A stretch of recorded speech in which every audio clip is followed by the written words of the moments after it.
Ma nouvelle secrétaire, partie 2. Bienvenue sur les histoires d'Histo Africa. Le lendemain, Amina arriva au bureau avec un petit sourire. Elle se sentait plus confiante. Gilbert lui faisait un peu plus confiance. Et elle commençait à comprendre comment tout fonctionnait ici. Mais dès qu'elle posa son sac, elle sentit une présence derrière elle. C'était Tara. « Alors, Amina, tu te sens importante maintenant ?» demanda-t-elle d'une voix douce mais fausse. Amina resta calme. « Je fais juste mon travail. »« Ton travail ?» répéta Tara en riant. « Tu crois que tu es spéciale parce que le patron t'a dit merci ?» Amina ne répondit pas. Elle ouvrit son ordinateur et commença à taper. Mais Tara n'aimait pas être ignorée. « Tu sais, » dit-elle en se penchant, « les gens parlent. Ils disent que tu veux séduire le patron. » Amina se figea. « Quoi ?» ?»« Oui, les rumeurs vont vite ici. » Amina sentit son cœur battre plus vite. Elle n'avait rien fait de mal. Rien du tout. « C'est faux, » dit-elle fermement. « Peut-être, mais les gens adorent les histoires, » répondit Tara avec un sourire mauvais. « Et moi, je sais comment faire circuler une histoire. » Amina comprit alors que Tara n'était pas juste jalouse. Elle était prête à tout pour lui nuire. Plus tard dans la matinée, Gilbert appela Amina dans son bureau. Elle entra, un peu nerveuse. « Amina, » dit-il, « j'ai reçu un message étrange. »« Quel message ?» Il lui montra son téléphone. C'était une capture d'écran d'un faux message, comme si Amina avait écrit à quelqu'un. « Je vais me rapprocher du patron. Il est riche. Je peux en profiter. » Amina ouvrit grand les yeux. « Mais ce n'est pas moi. Je n'ai jamais écrit ça. » Gilbert la regarda longuement. Son visage était sérieux, mais pas en colère. « Je sais que ce n'est pas ton style, » dit-il calmement. « Mais quelqu'un essaie de créer un problème. » Amina sentit un poids tomber de ses épaules. « Merci de me croire, monsieur. »« Je ne crois pas, » répondit-il. « Je constate. Tu n'es pas ce genre de personne. » Elle baissa les yeux, touchée. « Mais, » continua-t-il, « ce genre de rumeur peut devenir dangereux. Les médias adorent inventer des histoires sur moi. » Amina sentit une boule dans sa gorge. « Que devons-nous faire ? » ?»« Pour l'instant, rien. Je vais trouver qui a envoyé ça. » Amina pensa immédiatement à Tara, mais elle ne dit rien. À midi, tout le bureau semblait agité. Les gens chuchotaient, regardaient leur téléphone, puis regardaient Amina. Elle sentit son ventre se serrer. Elle ouvrit son propre téléphone. Et là, elle vit un message sur un bloc de potin. La nouvelle secrétaire du milliardaire Gilbert essaie de le séduire pour monter en grade. Amina sentit ses mains trembler. Non, non, ce n'est pas vrai. Elle sentit les larmes monter, mais elle les retint. Elle ne voulait pas pleurer ici. Tara passa derrière elle et murmura. « Oh, tu as vu ? C'est dommage, vraiment dommage. » Amina comprit. C'était elle. C'était forcément elle. Gilbert sortit soudain de son bureau. « Amina, viens !» Elle le suivit dans son bureau, la gorge serrée. Il referma la porte. « Tu as vu l'article ?» Elle hocha la tête. « Je suis désolée. Je ne voulais pas que ça arrive. »« Ce n'est pas ta faute, » dit-il d'une voix ferme. « Quelqu'un veut te faire du mal, et par la même occasion, me toucher moi aussi. » Amina releva la tête. « Vous pensez que c'est grave ? » ?»« Oui, les médias adorent me suivre. Ils vont chercher à en faire une grande histoire. » Il s'approcha un peu, son regard plus doux que d'habitude. « Mais écoute-moi bien, Amina. Tu ne vas pas quitter ce travail. Tu ne vas pas fuir. Tu n'as rien fait de mal. » Elle sentit son cœur battre fort. « Merci, monsieur. Et je vais protéger ton nom. Je te le promets. » Amina sentit une chaleur étrange dans sa poitrine. Pour la première fois, elle se sentit vraiment soutenue. Mais dehors, dans le couloir, Tara souriait. Elle pensait avoir gagné. Elle pensait qu'Amina allait craquer. Elle ne savait pas encore que ce scandale allait faire l'effet inverse et rapprocher encore plus Amina et le milliardaire glacial. Le lendemain du scandale, l'ambiance au bureau était lourde. Tout le monde regardait Amina comme si elle portait un secret. Mais elle marchait la tête haute. Elle ne voulait pas montrer qu'elle avait peur. Quand elle arriva à son bureau, Gilbert sortit du sien. « Amina, viens, on a un problème. » Elle entra rapidement. Il avait l'air plus tendu que d'habitude. « Qu'est-ce qu'il se passe ?» demanda-t-elle. Il posa un dossier sur la table. « Un de nos plus gros clients menace d'annuler un contrat important. Ils disent que nos chiffres ne sont pas clairs. Et si on perd ce contrat, l'entreprise va perdre beaucoup d'argent. Amina ouvrit le dossier. Elle lut les pages une par une. Elle fronça les sourcils. « Monsieur, ce n'est pas un problème de chiffres, c'est un problème de présentation. » Gilbert la regarda surpris. « Explique. Les chiffres sont bons, mais ils sont mal organisés. Le client ne comprend pas. Il croit qu'on cache quelque chose. » Elle tourna les pages, montra des lignes, des colonnes. « Regardez ici et là. Si on réorganise tout ça, si on simplifie, ils vont comprendre que tout est normal. » Gilbert resta silencieux un moment. « Tu peux le faire ? » ?»« Oui, mais il faut agir vite. » Il hocha la tête. « Très bien, tu as 2 heures. » Amina se mit au travail immédiatement. Elle tapa, calcula, réorganisa. Elle créa des tableaux simples, des couleurs, des explications claires. 2 heures plus tard, elle entra dans le bureau de Gilbert. « C'est prêt ?»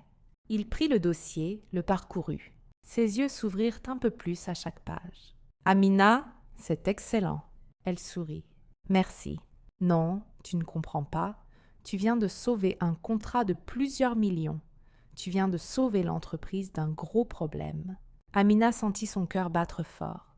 Elle n'avait jamais reçu un compliment aussi fort de sa vie. « Je suis contente d'avoir pu aider. » Gilbert la regarda longtemps.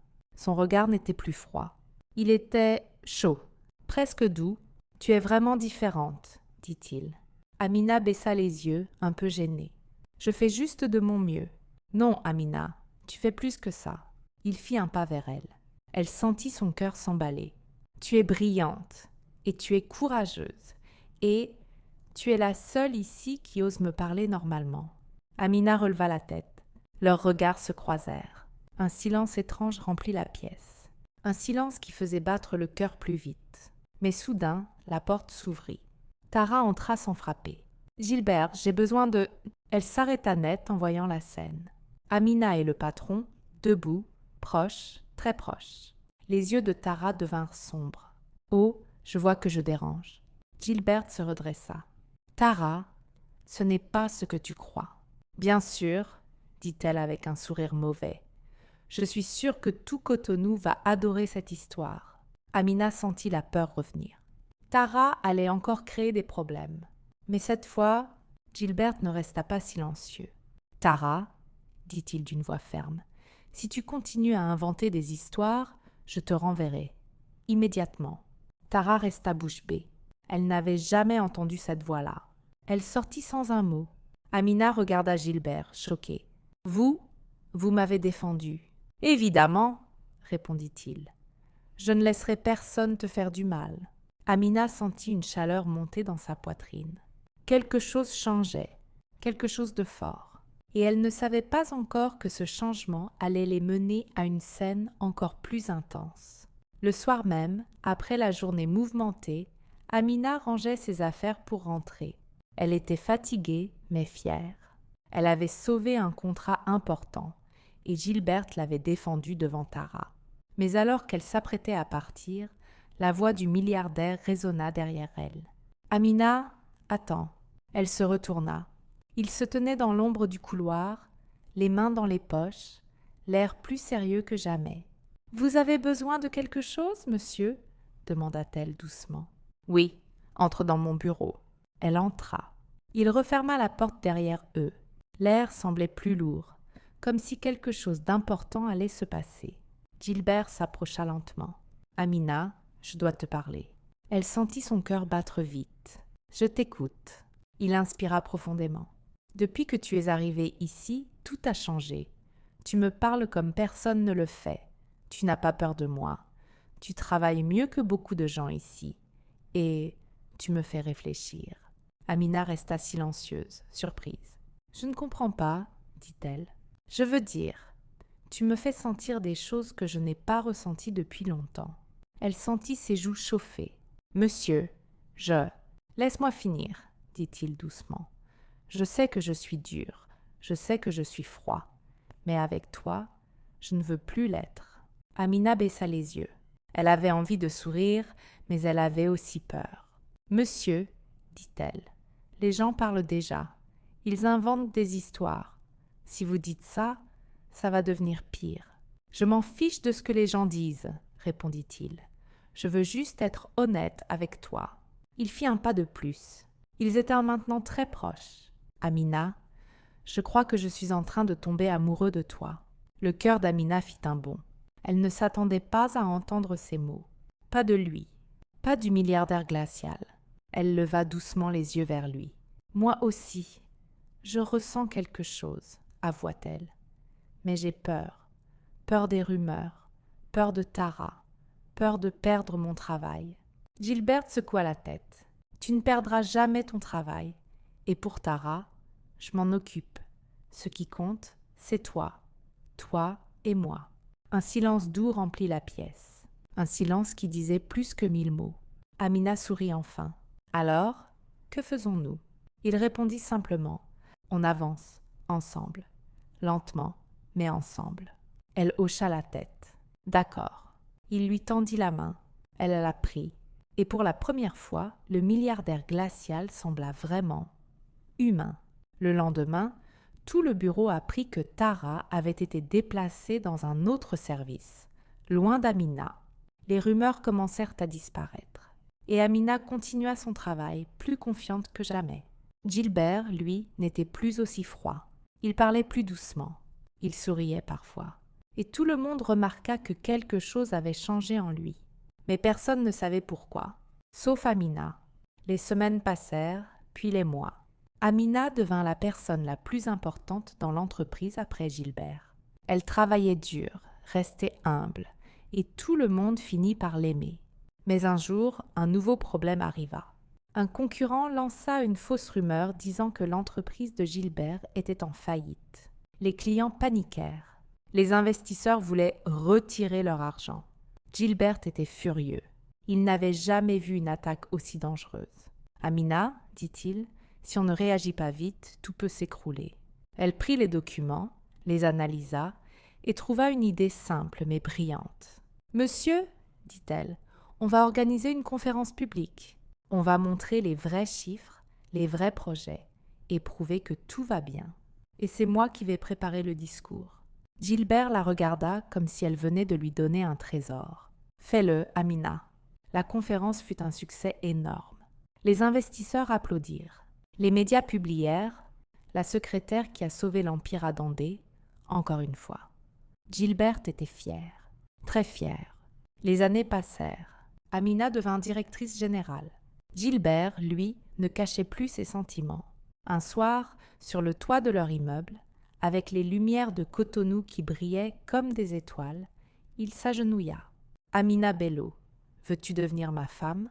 Elle mit ses mains sur sa bouche, les larmes aux yeux. « Oui, oui, je veux. » Le mariage fut gigantesque.